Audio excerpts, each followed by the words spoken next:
Madhumati 12 September 1958 साली प्रदर्शित झालेला हा चित्रपट हिंदी सिनेमामधला मास्टरपीस समजला जातो. यंदा या चित्रपटाला 66 वर्ष पूर्ण होतात.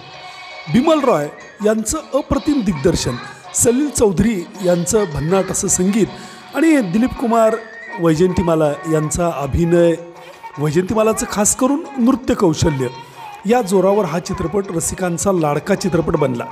राजेंद्र सिंह बेदी आणि ऋत्विक घटक यांची पुनर्जन्मावरची आधारित अशी कथा.